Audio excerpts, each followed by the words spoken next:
Well, Casey, our decor is a little different this week. I'll say it looks better. Yes, we are not in our normal studio in San Francisco. We are down in Mountain View, California, where we are inside Google's headquarters. I'm just thrilled to be sitting here surrounded by so much training data. That's what they call books here at Google. So we are here because this week is Google's annual developer conference, Google I/O. There were many, many announcements from a parade of Google executives about all the AI stuff that they have coming.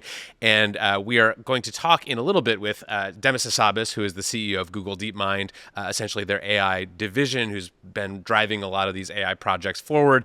But first, let's just sort of set the scene for people, because I don't think we have ever been together at an I/O before. So what is it like? So Google I/O has a bit of a festival atmosphere. It takes place at the Shoreline Amphitheater, which is a concert venue. But once a year, it gets transformed into a sort of nerd concert where instead of seeing musicians perform, you see Google employees vibe coding on stage.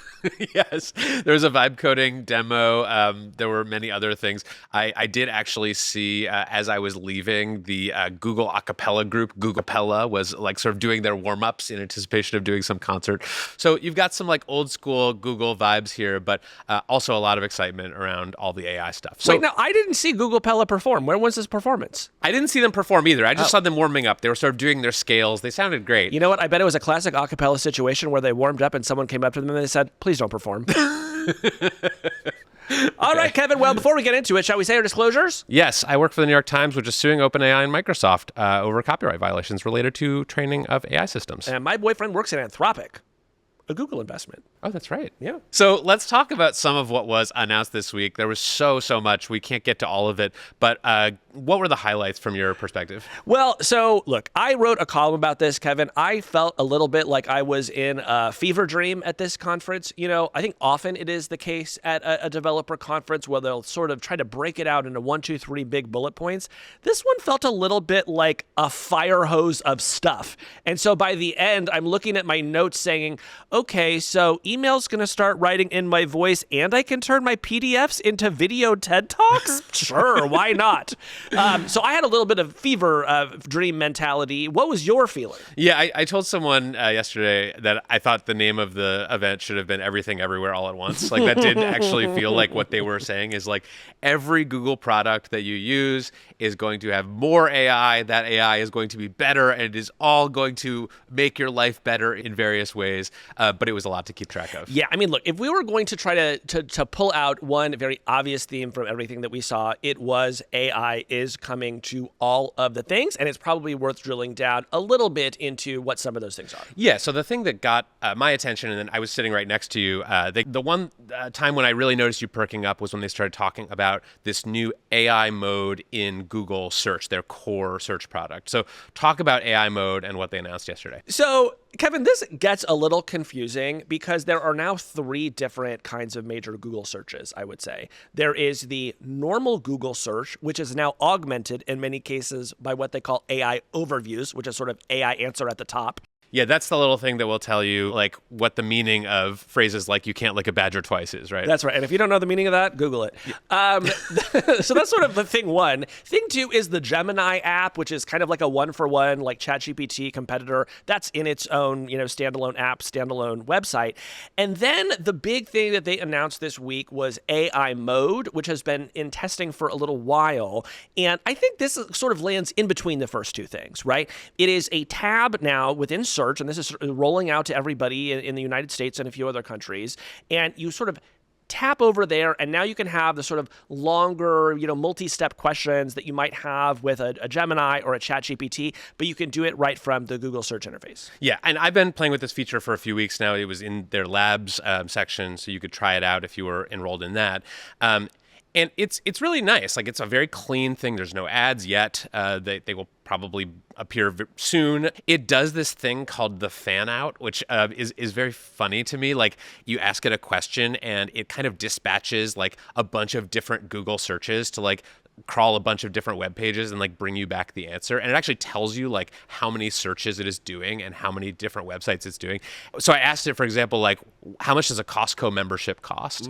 It searched 72 websites for the answer to that question. So AI mode is very, very eager to answer your question, even if it does verge on overkill sometimes. Yeah, well, so, you and I had a chance to meet with Robbie Stein, who is one of the people who is leading AI mode. And I was surprised by how enthusiastic about it you were. Like, you said that you've really actually found this quite useful in a way that I think I have not so far. So what are you noticing about this? I mean, the main thing is it's just such a clean experience. Like, on a regular Google search results page, you and I have talked about this, like it has just gotten very cluttered. There's a lot of stuff there. There's ads, there's carousels of images, there's sometimes a shopping module, there's sometimes a maps module. Like it's hard to actually like find the blue links sometime.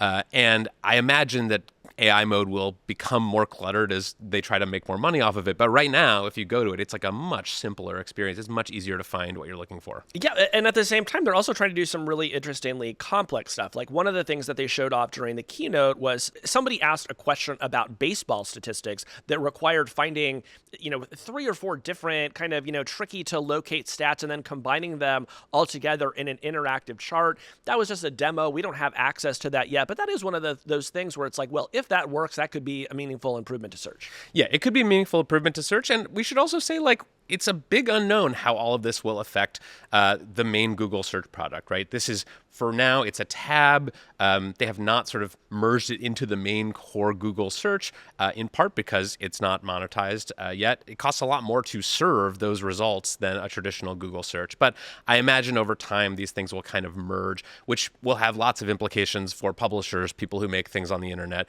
the whole sort of economic model of the internet. But before we get dragged down that rabbit hole, let's just talk about a few other things that they said on stage at Google I/O. So I was really struck by the usage numbers that they trotted out for their products. Gemini, according to them, the app now has 400 million monthly users.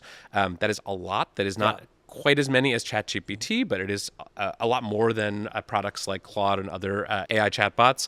They said that their tokens that are being output by Gemini has increased 50 times since last year, and is just like so people are using this stuff. In other words, this is not just like some feature that Google is shoving into these products that people are trying to sort of navigate around. Like people are really using Gemini. I think that's right, and I think it's the Gemini number in particular is the one that struck me. Like 400 million is a lot of people, and I don't see that many obvious ways that Google could be like faking that stat. In contrast to, for example, they said 1.5 billion people see AI overviews every month. It's like, well, yeah, you just put them in Google search results. Right. Like that's an entirely Right. passive phenomenon. But like Gemini, you got to go to the website, you got to download the app. So that tells me that people actually are finding real utility there. So that's Gemini, but they also released a bunch of other stuff like new image and video models. Do you want to talk about those? Yeah, so like the other companies, they're working on text to image, text to video, and while OpenAI's models have gotten most of the attention in this regard, Google's really are quite good. I think the marquee feature for this year's I/O is that the video generating model, VO3, can also generate sound. So it showed us a demo, for example, of an owl flapping its wings. You hear the wings flap. It comes down to the ground. There's this sort of nervous badger character, and they exchanged some dialogue, which was basically incomprehensible, just pure slop. But they were able to generate that from scratch, and I guess that's something. They left behind a ball today. It bounced higher than I can jump. What manner of magic is that? Yeah.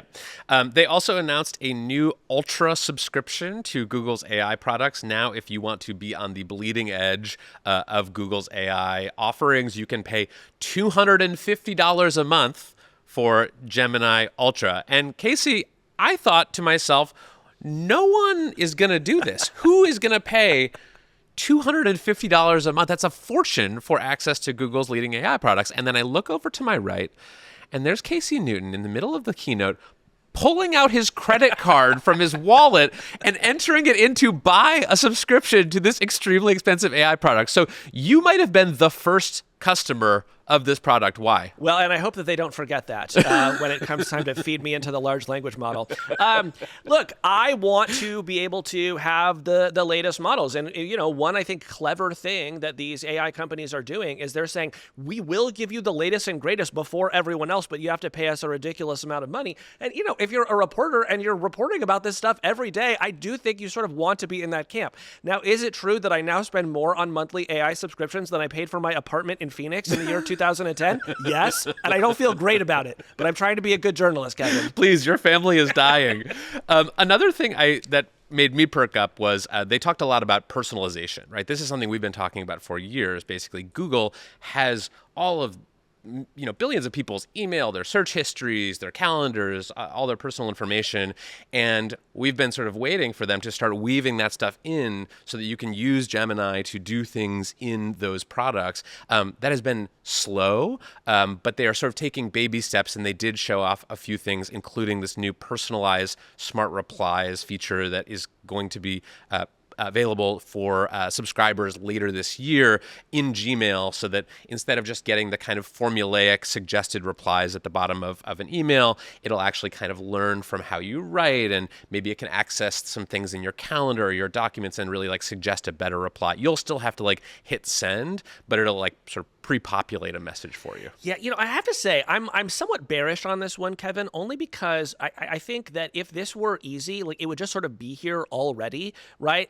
When you think about how formulaic so much email is, it doesn't seem to me like it should be that hard to figure out, what kind of email are you? I'm basically a 2-sentence emailer. That doesn't seem like that's hard to mimic.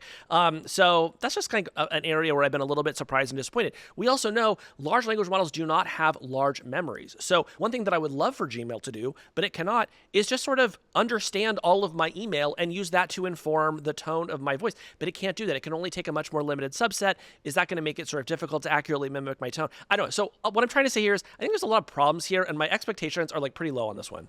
Yeah, that was the part where I was I will believe that this exists and is good when I can use this. But as with other companies like Apple, which demoed a bunch of AI features at its developer conference last year and then never launched half of them, I have become a little bit skeptical until I can actually use the thing myself. Yeah, it really is amazing how, looking back, last year's WWDC was just a movie about what a competent AI company might have done in an alternate future.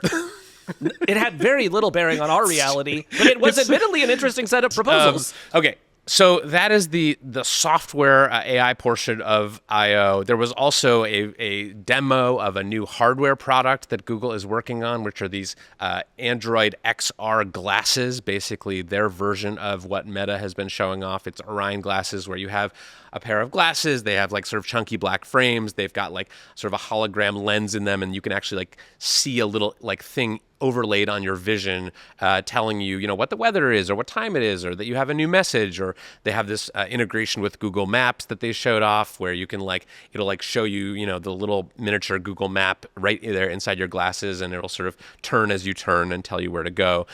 They did say this is a prototype, but what did you make of this? Well, I think a lot of it looked really cool. Probably my favorite part of the demo was when the person who was demonstrating looked down at her feet because she was getting ready to walk to a coffee shop, and the Google map was actually projected at her feet. And so she okay, go to the left, go to the right. If you've ever been walking around a sort of foreign city and desperately wanted this feature, I think you would see that and be pretty excited. Yeah. What did you think? I thought to myself, Google Glass is back. It was away for so long in the wilderness, and now it's back. And it might actually work this time. Absolutely. I did get to try the glasses. There was a very long line for the demo, but and let me guess, you said, I'm Kevin Roose, let me to the front of the line. No, they made me wait for 2 hours. I mean, I didn't literally wait for 2 hours. I went and did some stuff and then came back. But I got my demo. It was 5 minutes long. And it was, it was pretty basic, but it is cool. You can look around and you can say, hey, what's this plant? And it'll sort of, Gemini will kind of look at what you're seeing and tell you what the plant is. Totally. I did a demo a few months back and also really enjoyed it. So I think there's something here. And I think more importantly, Kevin, consumers now, when they look at Google and Meta, they finally have a choice. Whose advertising monopoly do I want to feed with my personal data? And you have consumer choice now. And I think that's beautiful. And that's what capitalism's all about. Exactly. So Okay, those are some of the announcements, but what did you make of the sort of overall tenor of the event? What stuck out to you as far as the vibe? So the thing that stuck out to me the most was just contrasting it with last year's event, because last year they had this phrase that they kept repeating, let Google do the Googling for you, which to me put me in the mind of somebody sort of leaning back into your like floating chair from the Wall-E movie and just sort of letting the AI like run roughshod over your life. This year, Google talked about AI very differently. This time they want you to sit up, they want you to lean in, they want you to pay them $250, and they want you to get to work. You know, AI is your superpower, it's your bionic arm, and you're going to use it to get sort of further and farther than ever before. But even while presenting that vision, Kevin, they were also very much like, but it's going to be normal. It's going to be chill. It's going to be kind of like your life is now. You're still going to be in the backyard with your kids doing science experiments. You're still going to be planning a girls' weekend in Nashville, right? There was not really a lot of science fiction here. There was just a little bit of like, oh, we put a little bit of AI in this. So that was interesting to me. Yeah, so I had a slightly different take, which is that I think Google is being AGI-pilled. For years now, Google has sort of distanced itself from the conversation about AGI. It had DeepMind, which was sort of its AGI division, but they were over in London and they were sort of a separate thing. And people at Google would sort of not laugh exactly, but kind of chuckle when you asked them about AGI. It just didn't seem real to them, or it was so remote that it wasn't worth considering. They would say, what does this have to do with search advertising? Exactly. So now, it's still the case that this is a company that wants you to think about it as a product company, a search company. They're not like going all in on AGI. But once you start looking for it, you do see that the sort of culture of AI and how people at Google talk about AI has really been shifting. It is starting to seep into conversation here in a way that I think is unusual and maybe indicative that the technology is just getting better faster than even a lot of people at Google were thinking it would. So I don't totally agree with you, Kevin, because while I'm sure that they're having more conversations about AGI here than they were a year ago, when you look at what they're building, it doesn't seem like there's been a lot of rip it up and start again. It seems a lot like, how do we plug AI systems into Google-shaped holes? And maybe that will eventually ladder up to something like AGI, but I don't think we've seen it quite yet.